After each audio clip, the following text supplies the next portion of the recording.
নমস্কার, প্রান্তিক গাইডে সবাইকে শুভেচ্ছা অভিনন্দন।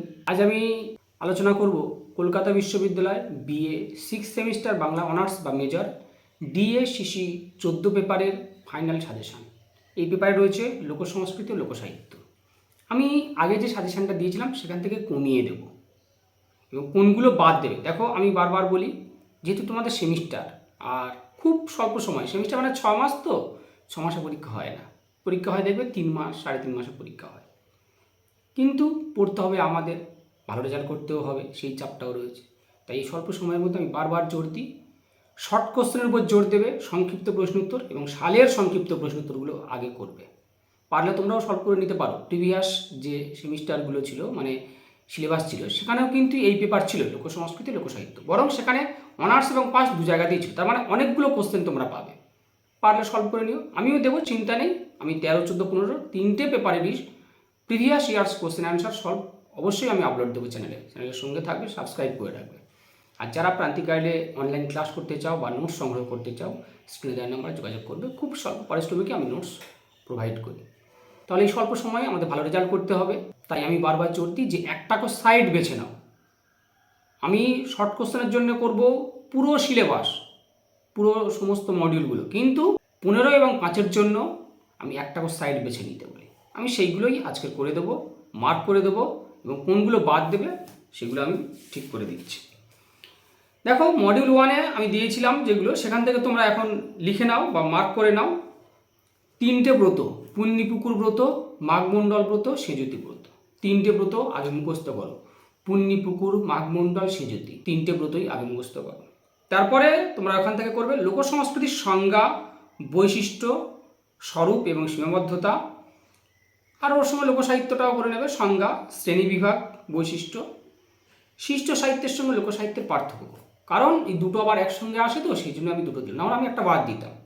অনেক সময় দেখা যায়, কারণ কপাল ভালো মন্দর একটা ব্যাপার থাকে, তো তাই কপাল মন্দ হলে তখন দেখা গেল যে একসঙ্গে দিয়ে দিল। সেই জন্য আমি দিয়ে দিচ্ছি লোকসংস্কৃতির সংজ্ঞা, বৈশিষ্ট্য, সীমাবদ্ধতা, আর লোকসাহিত্যের সংজ্ঞা, শ্রেণীবিভাগ, বৈশিষ্ট্য, এইগুলো শ্রেণীবিভাগ যা, ধারাও তাই। আর শিষ্ট সাহিত্যের সঙ্গে লোকসাহিত্যের পার্থক্য করবে। আর কিচ্ছু করার দরকার নেই, এখান থেকে কমিয়ে দিলাম। এবার 5-এর জন্য আমি দিয়ে দিচ্ছি, লিখে নাও বা মার্ক করে নাও, টাইপ মোটিভ। দেখো, এই যে দিলাম লোকসংস্কৃতির বা লোকসাহিত্যের সংজ্ঞা, বৈশিষ্ট্য, শ্রেণী, এগুলো আবার 5-এও আসে, কিন্তু 5ও হয়ে যাবে তোমাদের। টাইপ মোটিভ, নাম সংস্কার বা নেম ট্যাবু, নাম সংস্কার বা নেম ট্যাবু। ব্রতকথা, ব্রতকথা বলতে কী বোঝো। লোকসংস্কৃতি ও পরিশীলিত সংস্কৃতির পার্থক্য, এটা 15তেও রয়েছে। শাস্ত্রীয় ব্রত, লৌকিক ব্রত, পার্থক্য। আর লোকসংস্কৃতি, লোকবিশ্বাসের পার্থক্য। ব্যাস, এই কটাই। আমি অনেকগুলো কমিয়ে দিলাম। এবার মডিউল 2 রয়েছে। মডিউল 2 থেকে ছৌ নাচ, রায়বেশে, গম্ভীরা, এই 3টে নৃত্য লোকনাট্য আগে মুখস্থ করো। ছৌ নাচ, রায়বেশে, গম্ভীরা। ছৌ নাচ বলতে কী বোঝো, এর বিশেষ বৈশিষ্ট্য ও ধারা সম্পর্কে আলোচনা করো। হলো রায়বেশে কথার অর্থ কী, লোকনৃত্য হিসাবে হারানো ছন্দ ফিরে পাওয়ার প্রচেষ্টায় রায়বেশে কীভাবে সক্রিয়তা আলোচনা করো। এত প্রশ্নে যাওয়ার দরকার কি, শুধু এই রায়বেশে ছৌ নাচ করো। তারপর হচ্ছে গম্ভীরা, গম্ভীরা লোকনৃত্য। গম্ভীরা লোকনৃত্য বলতে কী বোঝো বা গম্ভীরা লোকনৃত্যের সংজ্ঞা এবং সে সম্পর্কে বিস্তারিত আলোচনা। তাহলে ছৌ নাচ, রায়বেশে, গম্ভীরা। আর এখান থেকে আর করবে কয়েকটা, বাংলা প্রবাদের পারিবারিক চরিত্রগুলি সম্পর্কে আলোচনা করো। প্রবাদে সংসার জীবন, সমাজ জীবন কীভাবে বা কতটা ফুটে উঠেছে তা আলোচনা করো। প্রবাদের লক্ষ্য হলো মানব চরিত্র ও তার সমালোচনা, মন্তব্যটি বিচার করো। এটা এক্সট্রা হিসাবে করে রাখো। আর আমি ছড়াটা পুরো বাদ দিলাম, ছড়া করতে হবে না। যারা ছড়া করবে করো, তাহলে তারা প্রবাদ বাদ দাও, কিন্তু এই লোকনাট্য 3টে করতেই হবে, এটা বলে রাখছি। আশা করছি তাহলে ওটাতে 5-ও হয়ে যেতে পারে। ছৌ নাচ, রায়বেশে, গম্ভীরা। যারা অল্টারনেটিভ করতে চাইছো, বাদ দিতে চাইছো, যারা ছড়া করছো তাদের প্রবাদ করার প্রয়োজন নেই। যারা প্রবাদের দিকে করছো তাদের ছড়া করার প্রয়োজন নেই। আমার স্টুডেন্টদেরকে আমি ছড়া বাদ দিয়েছি, প্রবাদ করাচ্ছি, কিন্তু ওই লোকনাট্য কটাই করাচ্ছি। ছৌ নাচ, রায়বেশে, গম্ভীরা। ক্লিয়ার? ছড়া থেকে কোশ্চেনগুলো দিয়েছিলাম। লোকছড়ার সংজ্ঞা, বৈশিষ্ট্য, ছড়ার পাঠান্তরের কারণগুলি আলোচনা করো। বাংলার লৌকিক ছড়া চর্চায় রবীন্দ্রনাথ ঠাকুরের ভূমিকা আলোচনা করো। লোকছড়ায় যে সমাজ জীবন ধরা পড়েছে তা উদাহরণসহ আলোচনা করো। ছড়ায় রাজনৈতিক প্রভাব কতটা ফুটে উঠেছে তা আলোচনা করো। ছড়া থেকে এই কোশ্চেনগুলো হিউজ কোশ্চেন হচ্ছে ছড়া থেকে, সেটা আমি বাদ দিয়েছি, কারণ তোমরা কিন্তু প্রথম ব্যাচ, এটা মাথায় রাখবে। আর টার্গেট কিন্তু আমি সবসময় দিই 75%, 85% মার্কস, এটা পাওয়া সম্ভব। বিশেষ করে এই সেমিস্টার খুব সহজ কিন্তু। এবার এখান থেকে তাহলে আমি মোটামুটি 5-এর জন্য করাচ্ছি। এগুলো করলে এই যে 15-এর জন্য যেগুলো দিলাম, এই ছৌনাচ, রায়বেশে গম্ভীর আর প্রবাদ থেকে করাচ্ছি, তাহলে কিন্তু তোমাদের 5ও হয়ে যেতে পারে, হয়ে যাবে। তাও দেখো এর মধ্যে 5 লুকিয়ে রয়েছে, খুব মনোযোগ দিয়ে শুনবে। যেমন রায়বেশে এটা 5-এ আসতে পারে। প্রবাদে লোকচিকিৎসার প্রকাশ ঘটেছে কতটা বা কীভাবে? প্রবাদে লোকচিকিৎসার প্রকাশ 5-এর জন্য ছৌ নৃত্যে মুখোশের ব্যবহার, ছৌ নাচে বা ছৌ নৃত্যে মুখোশের ব্যবহার। প্রকৃতি বিষয়ক এবং দেবদেবী বিষয়ক বাংলা প্রবাদ, প্রকৃতি বিষয়ক এবং বাংলা দেবদেবী বিষয়ক প্রবাদ। প্রবাদের রূপকের ব্যবহার, এই বর্ণর্সের মধ্যেই হয়ে যাবে, পেয়ে যাবে। প্রবাদ ও প্রবাদমূলক বাক্যাংশের পার্থক্য, প্রবাদ ও প্রবাদমূলক বাক্যাংশের পার্থক্য। বিভিন্ন বৃত্তিজীবী মানুষ যেভাবে প্রবাদের বিষয় হয়েছে তা আলোচনা করো। বিভিন্ন বৃত্তিজীবী মানুষ যেভাবে প্রবাদের বিষয় হয়েছে তা আলোচনা করো। বিভিন্ন বৃত্তিজীবী মানুষ যেভাবে প্রবাদের বিষয় হয়েছে তা আলোচনা করো।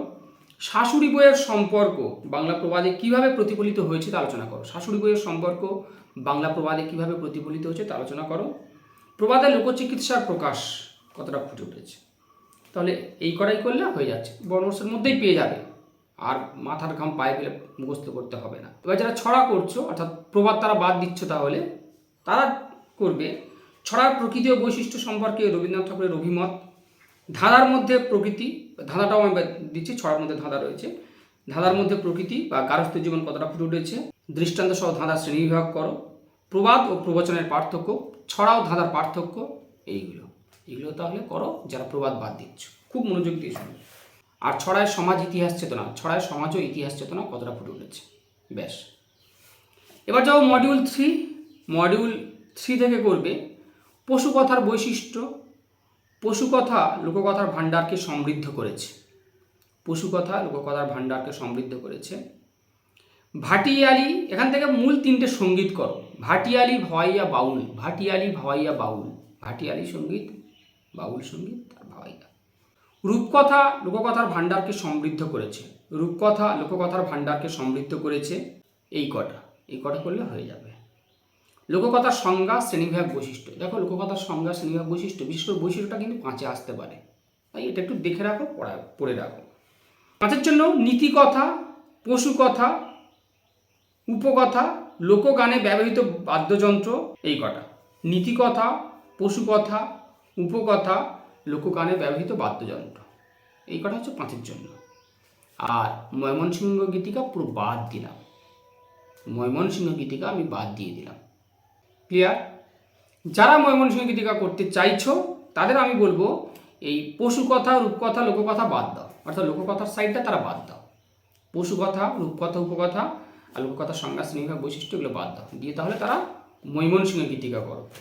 ময়মনসিংহ গীতিকা যারা করছো তারা লিখে নাও মহুয়াপালার রোমান্টিকতা বিচার করো। মহুয়াপালার সমাজচিত্র।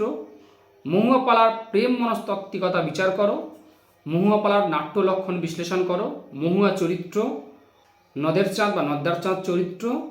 5-এর জন্য করবে হুমরা বেদে, পত্রের ব্যবহার, উপন্যাস লক্ষণ, পালঙ্ক সই, নদ্দার চাঁদের জননী আর 12 মাসি বা 12 মাসা প্রসঙ্গ কতটা ফুটে উঠেছে তা আলোচনা করো। এইগুলো হচ্ছে ময়মনসিংহ গীতিকা থেকে 15 এবং 5।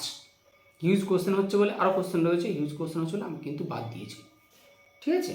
তবে সহজ এবং 1-এর জন্য সবগুলো করতে হবে। আর সংক্ষিপ্ত প্রশ্নোত্তরের ভিডিও আমি কিন্তু দিয়ে দিয়েছি, তোমরা দেখে নেবে, লিঙ্ক ডেসক্রিপশন বক্সে দিয়ে রাখবো, অবশ্যই পেয়ে যাবে। আর সালের সংক্ষিপ্ত প্রশ্নোত্তর আমি দিয়ে দেবো, সেটা অবশ্যই পাবে। চ্যানেলের সঙ্গে থাকো, সাবস্ক্রাইব করো। আর যারা অনলাইন ক্লাস করতে চাও বা নোট সংগ্রহ করতে চাও, স্ক্রিনে নাম্বার যোগাযোগ করবে, সমস্ত কিছু হেল্প পেয়ে যাবে। প্রান্তিক গাইড তোমাদের সেবায় রয়েছে, পাশে রয়েছে।